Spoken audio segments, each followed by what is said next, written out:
चलिए सभी प्यारे बच्चों को गुड मॉर्निंग, राधे राधे, सत श्री अकाल, सुप्रभातम। सेंसर क्लासेज की ओर से सारे बच्चों को नए साल की हार्दिक शुभकामनाएं। आपका दिन मंगलमय हो और आपकी तैयारी बेहतर हो। चलिए तो आज हम लोग सीखेंगे 12th का बायोलॉजी का ऑब्जेक्टिव। तो आइए सीखते हैं ऑब्जेक्टिव। तो ऑब्जेक्टिव में लेकर आए हैं जीवधारियों में जनन। पहला टॉपिक आपका है जीवधारियों में जनन। देखेंगे एक क्वेश्चन सीखते जाएंगे। क्वेश्चन पहला आपका है सूक्ष्म प्रजनन क्या संभव है। देखिए पहला क्वेश्चन है पहला क्वेश्चन में हम देख रहे हैं सूक्ष्म प्रजनन में क्या संभव होता है। लैंगिक जनन क्या लैंगिक जनन कि दोनों किन में से कोई नहीं। तो सूक्ष्म प्रजनन जो बेसिकली होता है ये किसके लिए लागू होता है, ये छोटे जीव के लिए लागू होता है। ये छोटे छोटे जीवों के लिए लागू होता है, इसीलिए अलैंगिक जनन प्रजनन संभव होगा। सूक्ष्म प्रजनन किसमें होता है, छोटे जीवों में होता है, तो इसीलिए इसमें जैसे अमीबा, पैरामीशियम, कवक सवाल हो गया तो इसमें अलैंगिक जनन होगा, सही आंसर।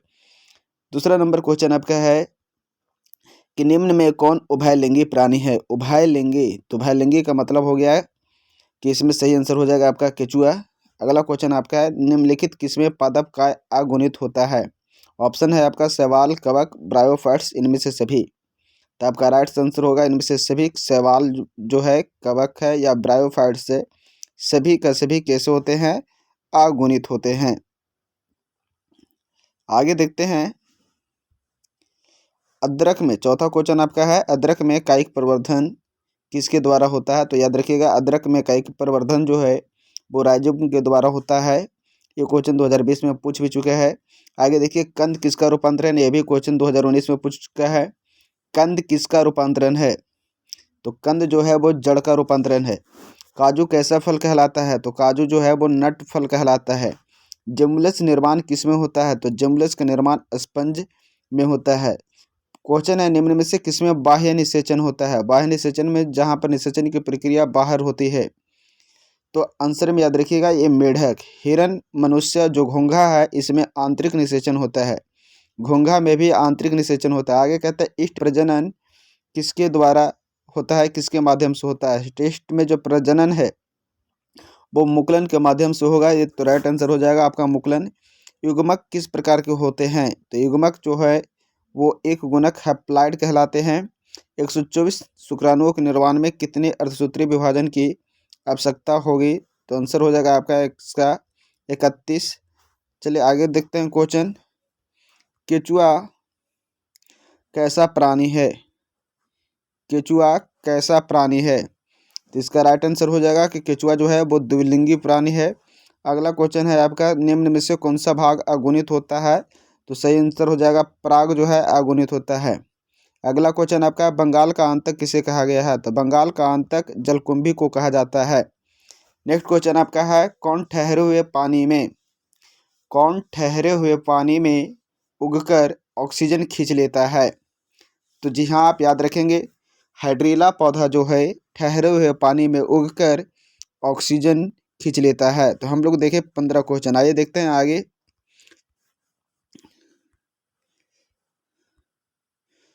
16 नंबर क्वेश्चन है हमारा जब नर और मादा गैमीट में युग्मन होता है तो यह क्या कहलाता है।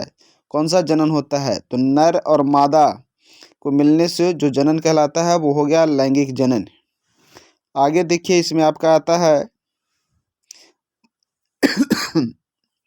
मध चक्र किसमें पाई जाती है। मध चक्र, तो मध चक्र गाय, भेड़, कुत्ता सभी में पाई जाती है, तो इसलिए इसका आंसर हो जाएगा आपका डी। कौन सा हो जाएगा, इसका राइट आंसर हो जाएगा डी।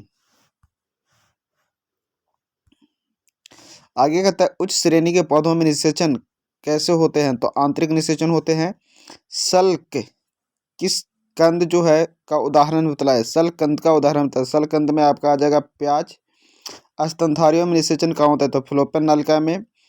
प्राकृतिक अनिषेक जनन कहाँ पाया जाता है, तो मधुमक्खी में।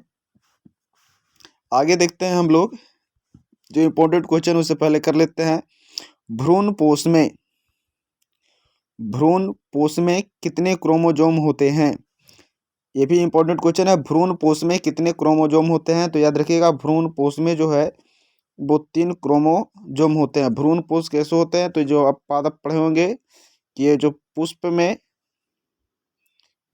में ये आपका हो गया इस प्रकार से। तो यहाँ से जो आपका ये वाला पार्ट आ रहा है, ये वर्तिकाग्र हो गया। यहाँ से 2 नाड़ीयुग्मक आते हैं और ये जो यहाँ पर आपका बीजांड है, तो इसमें भ्रूण पोष में जो आपका है वो इस प्रकार से ये त्रिगुणित हो जाते हैं। तो भ्रूण पोष में गुणसूत्रों की संख्या जो है वो कितनी हो जाएगी? तो 3 यानी इसका राइट आंसर हो जाएगा। आगे कहता है, जब संतति की उत्पत्ति एकल जनक के द्वारा होती है तो यह क्या कहलाता है? तो एकल जनक के द्वारा किसमें होता है? तो अमीबा में, पैरामीशियम में, शैवाल में। तो ये अलैंगिक जनन कहलाता है। आगे तक कौन नर युग्मक से संयोजन कर भ्रूण पोष बनाता है? तो द्वितीयक केंद्रक भ्रूण पोष का निर्माण करता है। आगे तक स्तनधारी के शुक्राणु के मध्य भाग में क्या पाया जाता है? तो माइटोकॉन्ड्रिया। क्या पाया जाता है? माइटोकॉन्ड्रिया। जो शुक्राणु होते हैं वो इस प्रकार से होते हैं। ये वाला उसका पार्ट पूछ हो जाता है, ये उसका केंद्रक हो जाता है। ये जो मध्य भाग है ये उसका क्या कहलाता है? माइटोकॉन्ड्रिया कहलाता है।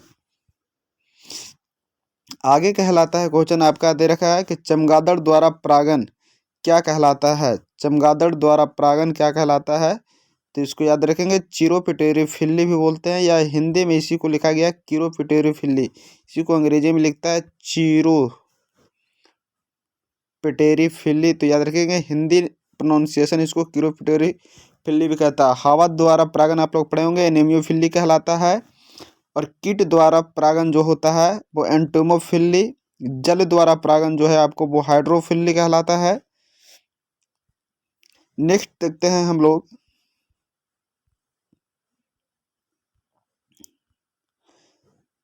आगे क्वेश्चन हमारा है, जनक समान जीव से प्राप्त होता है तो वो किस विधि से हो सकता है? तो आंसर हो जाएगा विखंडन। द्विखंडन किस में पाया जाता है? तो इसका आंसर हो जाएगा कि अमीबा तथा पैरामीशियम में। अमीबा तथा पैरामीशियम में द्विखंडन पाया जाता है। आगे देखिए 33 नंबर क्वेश्चन जो आपका है, कोनोडिया का निर्माण किस में होता है? तो कोनोडिया का निर्माण पेनिसिलियम में होता है। नेक्स्ट आपका है, पुनर्उद्भवन की क्रिया किस में होती है? तो आंसर हो जाएगा स्पंजों में। नेक्स्ट क्वेश्चन आपका है जो इम्पोर्टेंट आपका है कि ऋतु स्त्राव चक्र किस में होता है? तो ये भी अभी बतलाएं। मनुष्य में, बंदर में, चिंपैंजी में। अगर आपका ऑप्शन सभी दे रखा है तो राइट आंसर हो जाएगा इनमें सभी। नेक्स्ट क्वेश्चन बढ़ते हैं हम लोग अगला देखते हैं क्वेश्चन आपका, मनुष्य में युग्मकों में गुणसूत्रों की संख्या कितनी होती है? तो 23 होता है। कहीं पर आपको दे देगा तो 44 + XY ये आपका राइट आंसर हो जाएगा। आगे कहता है, जब निषेचन की क्रिया शरीर के बाहर होती है तो उसे क्या कहते हैं? तो उसे बाह्य निषेचन कहते हैं। आइए नेक्स्ट क्वेश्चन देखते हैं हम लोग। आगे कहता है क्वेश्चन जो हमारा इम्पोर्टेंट है कि निम्न में से कौन सा पादप उभयलिंगी नहीं है? ऑप्शन आपका है पपीता, सरसों, मक्का, गुड़हल।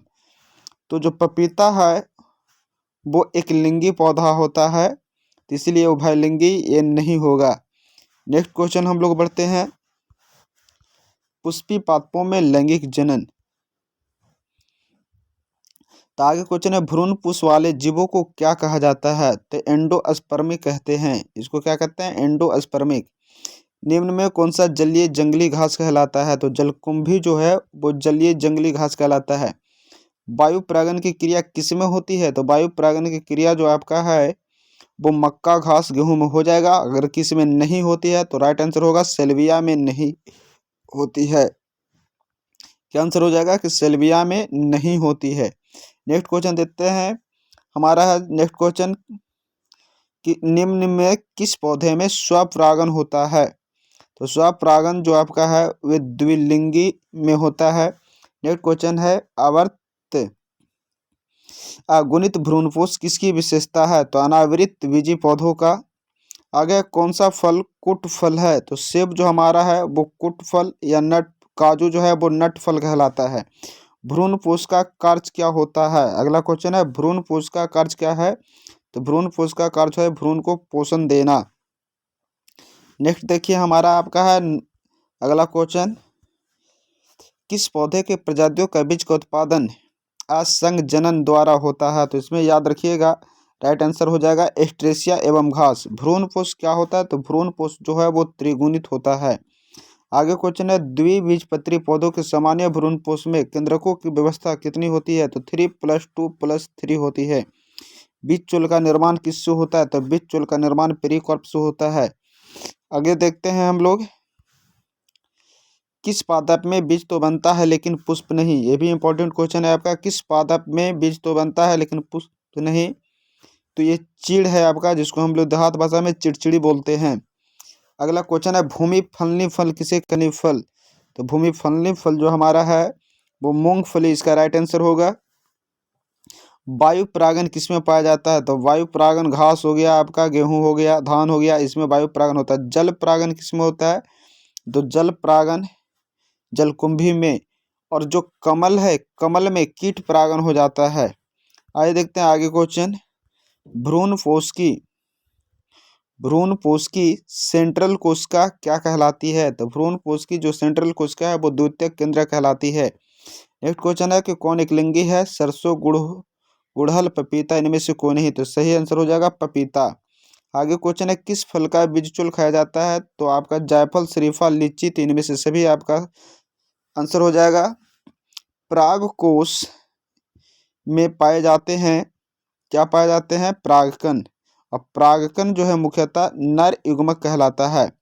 पराग भित्ति कैसी स्तरीय होती है? तो ये द्विस्तरीय होती है। परागकण हो सकते हैं तो एलर्जी कारक हो सकते हैं। वायु परागन जिसमें होता है तो उसके पुष्प जो हैं वो छोटे हो जाते हैं और रंगहीन हो जाते हैं। एनीमोफिली द्वारा परागन क्या कहलाता है? तो ये हवा के द्वारा। एनीमोफिली कीट के द्वारा आपका एंटोमोफिली हो जाता है। एंटोमोफिलिक परागन किसमें हो जाएगा? तो ये कीट के द्वारा कीड़ा हो जाएगा। आगे क्वेश्चन देखिए, आगे क्वेश्चन आपका है 26 नंबर जो दे रखा है कि प्रत्येक पादप कोशिका से पूर्ण पौधा बन सकता है, इस गुण को क्या कहते हैं? प्रत्येक पादप कोशिका से पूर्ण पौधा बन सकता है, इस गुण को टोटीपोटेंसी कहते हैं। नेक्स्ट क्वेश्चन आपका है,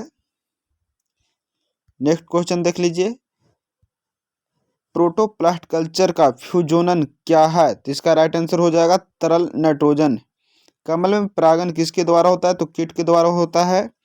पुष्प बंद हो रहते हैं किसको से? डिक्लिनी से। आवर्तबीजी पौधे की कौन सी संरचना नहीं मिलती है? तो आर्किगोनियम। अंडप होता है, परागकोश होता है, गुरु युग्मक भिद होता है। बीजांड के वृत्त को क्या कहते हैं? बीजांड के वृत्त को फ्यूनिकल कहते हैं।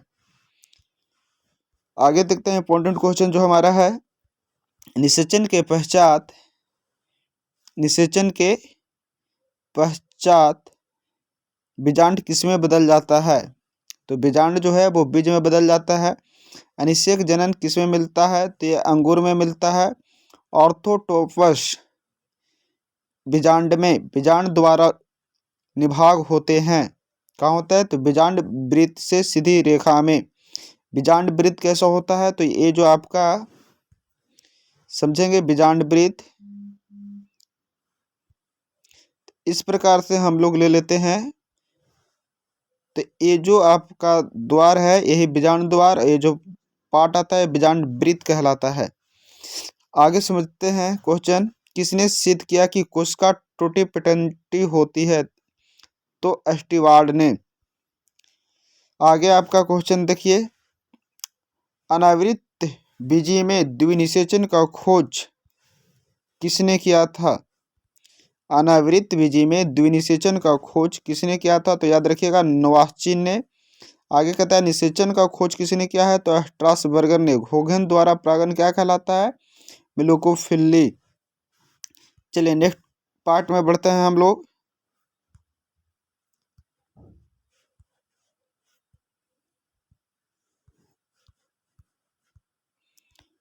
पुष्पी पादपों में लैंगिक जनन में कौन सा भाग लेते हैं? तो फूल को लेते हैं। एक प्रारूप देखिए एक पररूप पुष्प में कितने प्रकार के पुष्प पत्र होते हैं? तो 4 प्रकार के। पुष्प कृषि को क्या कहते हैं? फ्लोरिकल्चर। आगे आपका चलिए नेक्स्ट क्वेश्चन यहाँ देख लीजिए आप कि चींटियों द्वारा परागन को क्या कहते हैं? तो याद रखिएगा चींटियों द्वारा परागन को मर्मिकोफिली कहते हैं।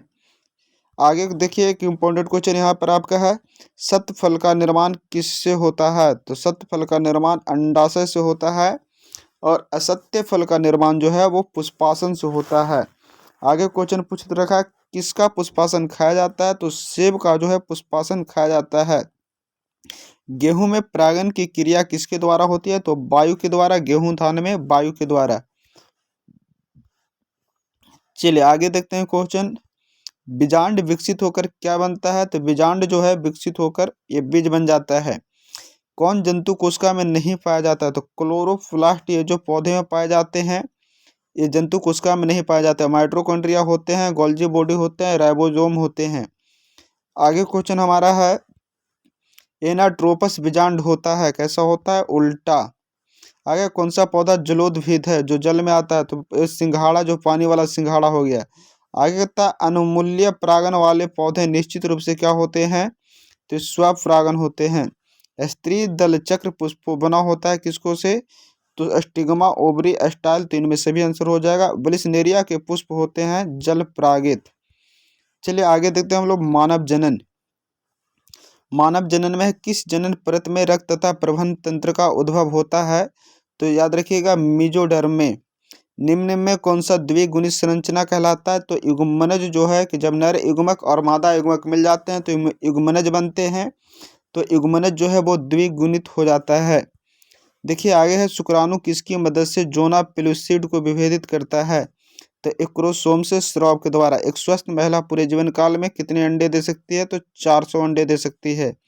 आगे कहता है गैस्टुलेशन कौन सी प्रक्रिया होती है जिसमें कोशिकीय गति होती है? वो गैस्टुलेशन कहलाता है। स्तनधारियों में फर्टिलाइजेशन की क्रिया कहाँ संपन्न होती है? फिलोपियन नलिका में। सर्टोली कोशिकाएं पिट्यूटरी हार्मोन स्रावित करता है, वो कौन सा है? वो एफएसएच होता है। कोशिकीय अवस्था में भ्रूण क्या कहलाता है? मरूला कहलाता है। आइए देखते हैं नेक्स्ट, सर्टोली कोशिकाएं किसमें सहायक होती है? तो शुक्राणु को बनाने में। अंडाणु को भेदने से पूर्व शुक्राणु का परिपक्वन क्या कहलाता है? तो कैपेसिटेशन कहलाता है। फिलिपिन नलिका का अंडाशय से निकटतम भाग होता है वायु कोष्ठ का। आनुवांशिक कूट में कितने कूट होते हैं? तो 64 कूट होते हैं। आगे देखिए, किस हार्मोन द्वारा अंडोत्सर्ग की क्रिया नियंत्रण होता है? तो एफएसएच एंड किसके द्वारा? क्वेश्चन आपका है, किस हार्मोन द्वारा अंडोत्सर्ग की क्रिया नियंत्रण होता है? तो एफएसएच एंड एलएच हार्मोन के द्वारा। आगे आपका है, मानव मादा में गर्भकाल कितने दिन का होता है? तो 9 माह 7 दिन आते हैं। एंड्रोजन किससे स्रावित होता है? तो शुक्राणु जनन से। आगे देखिए क्वेश्चन आपका, ग्राफियन फोल्कन किसमें पाए जाते हैं? तो याद रखिएगा मेढक के अंडाशय में ग्राफियन फोल्कल पाए जाते हैं। गर्भाशय के भीतरी स्तर क्या कहलाता है? तो एंडोमेट्रियम कहलाता है। नेक्स्ट है, गैमेट निर्माण की क्रिया को क्या कहते हैं? गैमेटोजेनेसिस कहते हैं। पूर्ण विकसित जंतुओं में सभी संरचनाएं विकसित होती है, वो क्या कहलाती है? जनन अस्त्रों के द्वारा। ग्राफियन पुटका किसमें पाई जाती है? तो मेढक के अंडाशय में। आगे देखिए क्वेश्चन आपका है, ये कॉर्पस ल्यूटियम के द्वारा स्रावित होने वाला हार्मोन कौन सा है? कॉर्पस ल्यूटियम के द्वारा प्रोजेस्टेरोन स्रावित होता है। प्रोस्टेट ग्रंथि कहाँ स्थित होती है? तो मूत्र मार्ग के चारों ओर। आगे था, भ्रूण की 16 कोशिकीय अवस्था क्या कहलाती है? तो मरूला। आगे, स्त्रियों में रजोनिवृत्ति की उम्र कितनी होती है? तो 50 वर्ष। रजोनिवृत्ति जिस उम्र में पीरियड बंद हो जाता है उसे रजोनिवृत्ति कहते हैं। ये उम्र जो है वो है 50 वर्ष। आगे देखिए, मासिक चक्र के द्रव्यमान किस दिन अंडो उत्सर्जन की क्रिया होती है? तो याद रखेंगे ब्रह्मे से 14वें दिन आपका सही आंसर हो जाएगा। मनुष्य में निषेचन अंडाणु में विभाजन प्रारंभ कब होता है? तो जब अंडा जो है फ्लोपियन नली में होता है। मासिक धर्म के आरंभ से स्रावित होने वाले हार्मोन का क्रम क्या होता है? तो एफएसएच पहले, उसके बाद एस्ट्रोजन, उसके बाद प्रोजेस्टेरोन। तो इससे आंसर सही हो जाएगा। नर हार्मोन की उत्पत्ति कहाँ से होती है? तो वृषण से। आगे कहता है गर्भाशय किससे संबंधित होता है? तो मादा स्त्री जनन तंत्र से। परिपक्व शुक्राणु के शीर्ष एक टोपीनुमा संरचना पाई जाती है जो क्या कहलाता है? एक्रोसोम। जो शुक्राणु का ये जो पार्ट आ गया है, ये वाला भाग क्या कहलाता है? एक्रोसोम। ये जो मिडिल पार्ट है वो माइटोकॉन्ड्रिया हो गया। ये लास्ट पार्ट उसका टेल पुच्छ कहलाता है। आगे देखिए हम लोग देखेंगे जनन स्वास्थ्य। बढ़ रही मानव भ्रूण का पहला संकेत क्या है? तो याद रखिएगा स्टेथोस्कोप द्वारा हृदय गति को सुनकर। आगे सहेली क्या है? सहेली जो है हमारा नॉन स्टेरॉइड गोली है, अमुखीय गर्भ निरोधक गोली है। आगे जनसंख्या अधिक होने से क्या होता है? तो प्रति व्यक्ति आय जो है वो कम हो जाएगी। वर्तमान समय में भारत में गर्भ निरोध की सर्वाधिक मान्य विधि कौन सी है? तो अंतः गर्भाशय युक्तियां। आगे हम लोग देखते हैं गर्भाशय में कॉपर आयन मोचित होने के कारण शुक्राणुओं की भक्षका में वृद्धि, शुक्राणुओं की गतिशीलता में कमी हो जाती है। भारत में प्रथम जनगणना कब हुई? तो 1891 में। उच्च मृत्यु दर के कारण जनसंख्या में तीव्र ह्रास क्या कहलाता है? जनसंख्या अवनमन। सहेली जो मादा गर्भ निरोधक पुटका गोली है प्रयोग की जाती है कैसे? साप्ताहिक। RU 486 RU 486 दवा का प्रयोग किया जाता है किसके रूप में? गर्भपात कराने के लिए। उपयुक्त विधि क्या होती है? बंध्याकरण, जिसको हम लोग पुरुष नसबंदी या महिला नसबंदी बोलते हैं। आगे देखते हैं परिवार नियोजन कार्यक्रम कब आरंभ किया गया? तो 1951 में। जनसंख्या पर निबंध किसके द्वारा लिखा गया है? तो माल्थस के द्वारा। आगे है जन्म पूर्व भ्रूण जांच करने वाले विधि का नाम क्या है? तो इम्यूनोसेंटेसिस कहलाता है। आइए देखते हैं नेक्स्ट क्वेश्चन हम लोग। प्रखनली शिशु एक तकनीक है जिसमें क्या होता है? अंडाणु लेकर फिर इसे निषेचित कराकर क्या करवाते हैं? रोपित करवाते हैं। तो इसका राइट आंसर भी हो जाएगा। आगे है कॉपर टी किसको रोकता है? तो कॉपर टी जो है वो अंड जनन को रोकता है। स्तनपान अनार्थव संबंधित किसको है? तो गर्भ निरोधन की अस्थायी विधि है। जनसंख्या का अध्ययन क्या कहलाता है? जनसंख्या का अध्ययन जो है डेमोग्राफी कहलाता है। संतानोत्पत्ति नियंत्रण का क्या उपाय है? तो हार्मोनल विद्या, यांत्रिक विद्या, प्राकृतिक विद्या सभी हो जाएगी। आगे देखिए आनुवांशिकी शब्द किसने प्रस्तावित किया है? तो वेटसन के द्वारा आनुवांशिकी शब्द दिया गया है। डाउन सिंड्रोम में गुणसूत्रों की संख्या कितनी होती है? तो हो जाएगा 47। टिट्रिकम एस्टिवम क्या है? तो इसका आंसर हो जाएगा हेक्सोफ्लाइड। स्त्री में कौन सा गुणसूत्र होंगे? स्त्री में 44+XX और पुरुष में हो जाएंगे 44+XY। एक संकर का जेनेटिक अनुपात क्या होता है? तो 1:2:1। आगे आपका क्वेश्चन है दात्र कोशिका अरक्ता प्रदर्शित करता है तो प्लियोट्रॉफी। नेक्स्ट देखते हैं क्वेश्चन हम लोग। टर्नस सिंड्रोम में कितने गुणसूत्र होते हैं? तो 45 हो जाएंगे। मनुष्य में AB और रक्त समूह क्या दर्शाता है? तो यह हो जाएगा हमारा आंसर बहुअलील तथा सह प्रभाविता को। आगे क्वेश्चन है ZZ/ZW तरह का लिंग निर्धारण किसमें देखा गया? तो मोर में। ZZ/ZW किसमें देखा गया? मोर में। चलिए आगे देखते हैं क्वेश्चन हम लोग।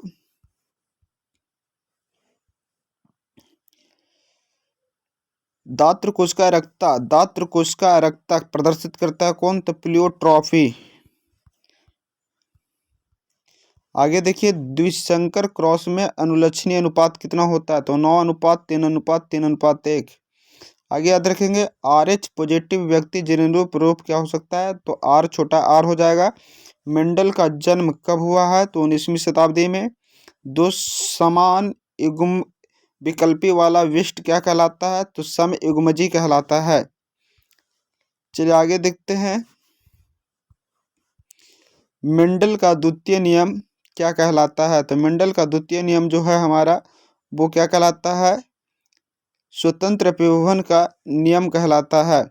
आगे आपका है मेंडल के नियम का अपवाद क्या है, तो सहलगनता। हीमोफीलिया क्या है, हीमोफीलिया जो है मेंडेलियन विधि कहलाता है। पुन्नेट वर्ग किसने विकसित किया है, तो रेजिनॉल्ड ने। दो जीन की वंशागति के लिए मेंडल ने किस पौधे को चुना है, तो ध्यान मटर। मेंडल ने लक्षणों की वंशागति का अपना कार्य कब प्रकाशित किया है, तो 1865 में।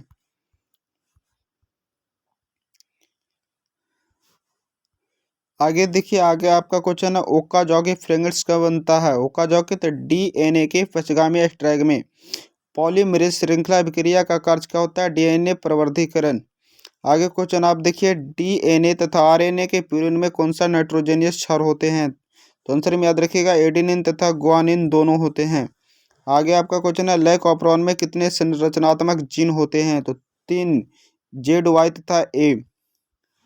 आगे क्वेश्चन आपका है डीएनए फिंगर प्रिंटिंग का कार्य क्या है, तो संतान के सही माता पिता का जानकारी प्राप्त करना, फोरेंसिक विज्ञान प्रयोगशाला में अपराधियों की पहचान करना, संदिग्ध माता पिता की जानकारी प्राप्त करना। तो इसलिए इसका राइट आंसर डी हो जाएगा इनमें सभी। आगे आपका है मक्का में जंपिंग जिन की खोज किसने की थी, मक्का में जंपिंग जिन का खोज किसने की थी, तो याद रखिएगा कि बासरवरा मैकलीटोंक ने मक्का में जंपिंग जिन का खोज किया था। डीएनए के कूट क्रम क्या कहलाते हैं, एक्सोन कहलाते हैं।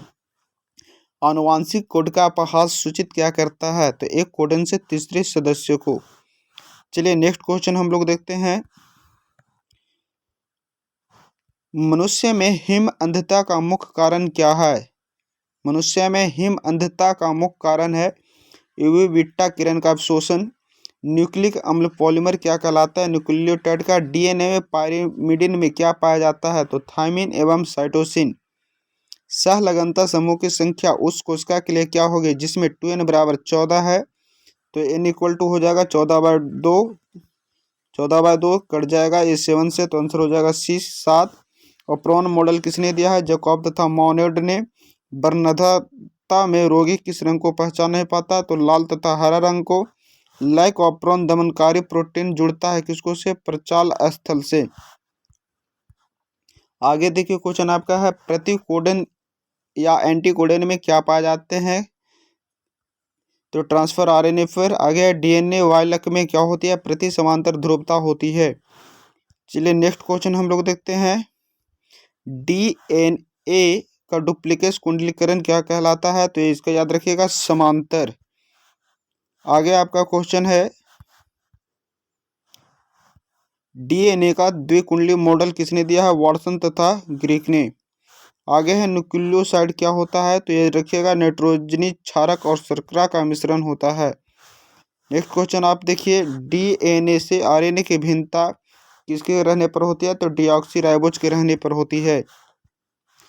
नेक्स्ट क्वेश्चन आ जाइए। नेक्स्ट क्वेश्चन आपका मिलेगा यूरेसिल किससे संबंधित होता है, तो याद रखिएगा यूरेसिल जो है वो आरएनए से संबंधित होता है।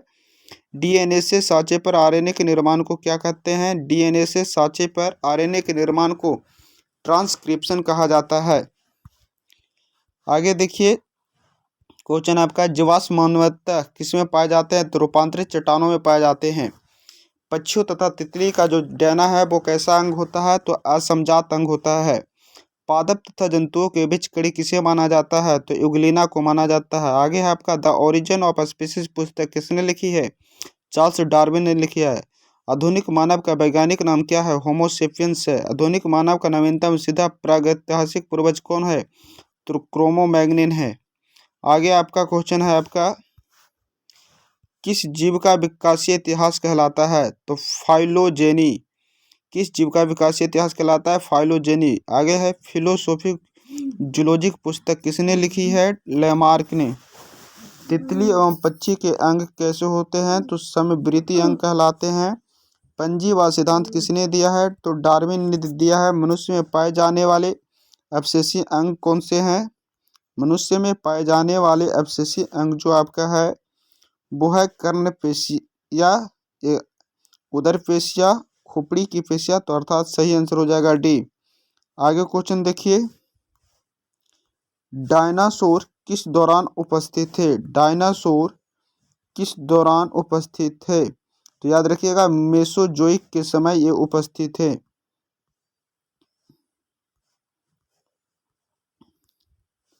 चलिए नेक्स्ट क्वेश्चन देखते हैं हम लोग। क्रमिक विकास में किसका योगदान है? तो याद रखिएगा क्रमिक विकास में परपरागण का योगदान होता है। डार्विन फिंचेज में किसका उदाहरण है? तो अनुकूली विकिरण का। आगे क्वेश्चन है एस एल मिलर किससे संबंधित है? एस एल मिलर तो जीवन की उत्पत्ति एवं विकास से। आगे ड्रायोफिथस किसके अधिक समान थे? तो एप के। नई प्रजातियों के निर्माण का महत्वपूर्ण कारक क्या है? उत्परिवर्तन। आगे क्वेश्चन आपका है एक्कीडीना। एक्कीडीना क्या है? तो योजक कड़ी कहलाती है। योजक कड़ी। आगे आप देख लीजिए प्रतिरक्षा उत्पन्न करने वाली कोशिका का नाम क्या है? तो बीटा कोशिका। फ्लोरिया रोग का वाहक कौन होता है? तो मादा क्यूलेसिस मच्छर। आगे आपका क्वेश्चन आपका है एलिफेंट्रिस का कारक कौन सा होता है? बुचरेरिया। आगे आपका HIV में किस कोशिका पर आक्रमण होता है? तो आंसर हो जाएगा टी हेल्पर कोशिका पर। आगे आपका है यौन संचारित रोग कौन सा है? यौन संचारित रोग कौन सा है? तो इसमें याद रखिएगा गोनोरिया जो है यौन संचारित रोग है। आगे आप देखिए आगे क्वेश्चन आपका है विषाणु का अध्ययन किस शाखा में किया जाता है? विषाणु का अध्ययन किस शाखा में किया जाता है? तो वायरोलॉजी। PCR विधि किसके लिए आवश्यक होता है? तो DNA संवर्धन में। रेस्ट्रिक्शन विकर क्या होता है? एंडोन्यूक्लियोज होते हैं। आगे एड्स किसके द्वारा होता है? तो विषाणुओं के द्वारा होता है। अफीम का नशा किसके जैसा है? तो हीरोइन के समान आपका मिल गया। अगला क्वेश्चन आपका देख लीजिए ओपियस किससे प्राप्त होती है? ओपियस तो पेपावार सोमनीफेरम से। 33 नंबर क्वेश्चन आपका है कौन यौन संचारित रोग है? तो याद रखिएगा सिफिलिस। आगे बुचेरेरिया फलेरिया उत्पन्न क्या करता है? तो हेलमिंथस को। नेक्स्ट आप देख लीजिए रोग जो टॉक्सिन से स्रावित है वो है टिटनस। विडाल परीक्षण क्या ज्ञात करने में? टाइफाइड ज्ञात करने में। कालाजार किसके द्वारा? सेंट फ्लाई के द्वारा। एंटीजन किसमें उपस्थित होते हैं? तो कोशिका के सतह पर। टिटनेस रोग क्या कहलाते हैं? तो लॉकजा कहलाते हैं। नेक्स्ट देखेंगे हम लोग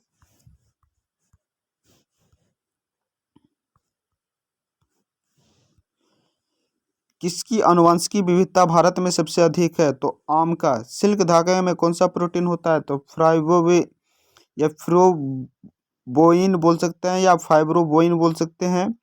क्लोरेला किसका उदाहरण है? तो एकल कोशिका प्रोटीन तथा शैवाल का। सर्वप्रथम परजीवी गाय का नाम क्या है? तो रोजी।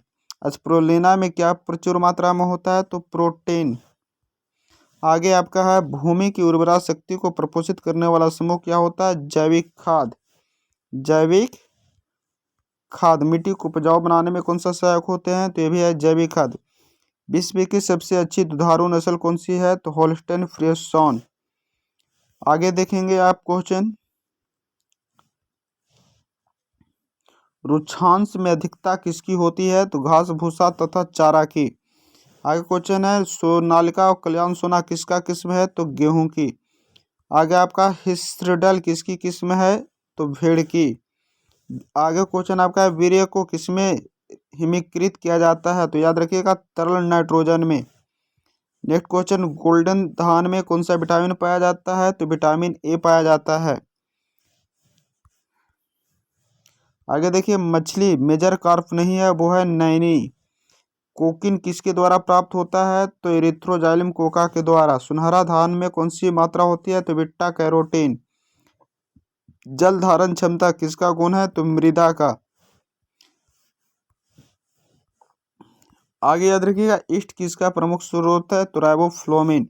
शराब उद्योग में सूक्ष्म जीव का प्रयोग होता है वो है ईस्ट। दूध से दही बनाने में किस जीवाणु का उपयोग होता है? लैक्टोबैसिलस।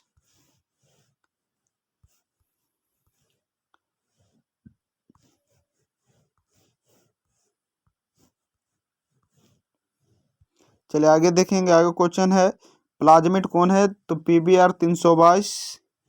आगे सर्वप्रथम क्लिनिकल जीन चिकित्सा का उपयोग किसके लिए किया गया था? तो एडिनोसिन डाइमिनोज की कमी के कारण। किसी भी जीन में अभिव्यक्ति किसके द्वारा संपादित होती है? तो याद रखेंगे हम लोग एंटीएंस आरएनए के द्वारा। नेक्स्ट क्वेश्चन देखिए आप, तो कहता है इको आरआई का संबंध किसको है? तो इकोली से। नेक्स्ट क्वेश्चन आ जाइए आप, पहली ट्रांसजेनिक फसल कौन सी थी? तो तंबाकू। आगे आप रखेंगे गोल्डन धान में किस विटामिन को स्थानांतरित किया गया? तो विटामिन ए। नेक्स्ट क्वेश्चन आप देखिए, बिट्टी विष का प्रभाव किन कीट वर्ग पर होता है? तो याद रखेंगे इसका सही आंसर आपका हो जाएगा लेपिडाट्रॉन, कोलियोपेट्रॉन, डायपेट्रॉन, इन सभी पर। आगे आपका क्वेश्चन आता है, पौधे जो जलीय वातावरण में नहीं पाए जाते हैं वो है आपका बबूल, आम, ये जो आपका हाइड्रिला निलंबो आपका है, ये सब आपका जलीय वातावरण में पाए जाते हैं। आगे क्वेश्चन आपका है, किस जाति के कार्य क्षेत्र वाला आवास बनाता है? तो पर्यावरणीय के विज्ञान जो आनुवंशिकी का पर्यावरण से जोड़ती है क्या कहलाती है? वो कहलाती है जाइकोलॉजी। ओजोन परत पर किस प्रकार की किरणों से जयमंडल की रक्षा होती है? तो अल्ट्रावायलेट किरणें से। वायु द्वारा स्थानांतरित मृदा क्या कहलाती है? तो इओलिन कहलाती है। आगे देखिए, पारिस्थितिकी तंत्र में ऊर्जा प्रवाह का आहार श्रृंखलागत कैसा होता है? तो एक दिशीय होता है। बाघ कौन सा उपभोक्ता है? द्वितीय श्रेणी का। समुद्र तल पर रहने वाले जंतु क्या कहलाते हैं? लेंटिक कहलाते हैं। आगे देखेंगे, भारत में जयमंडल रिजर्व कब आरंभ किया गया? तो 1986 में। काजीरंगा राष्ट्रीय पार्क कहाँ है? तो असम में। आगे गिर अभियान कहाँ है? किसके लिए? तो शेर के लिए। कान्हा राष्ट्रीय उद्यान किसके लिए? बाघ के लिए। भारत में प्रोजेक्ट टाइगर कब लागू किया गया? 1973 में। दुधवा नेशनल पार्क कहाँ है? उत्तर प्रदेश में। सुंदरबन का संरक्षित जैव मंडल किस राज्य में है? पश्चिम बंगाल में। भारत में जैव विविधता संसद कब पारित हुआ है? 2000 में। लाल आंकड़ा पुस्तक कब बनाई, किसके द्वारा बनाई गई? IUCN के द्वारा। आगे देखिए, प्रकाश रासायनिक धूम कोहरा किससे बनता है? तो ओजोन, पैन एवं नाइट्रोजन डाइऑक्साइड से। आगे ग्रीन हाउस कौन सी है? तो मिथेन, क्लोरोफ्लोरोकार्बन, कार्बन डाइऑक्साइड, इनमें से भी हो जाएगा। क्योटो प्रोटोकॉल किससे संबंधित है? तो हरित गृह प्रभाव से।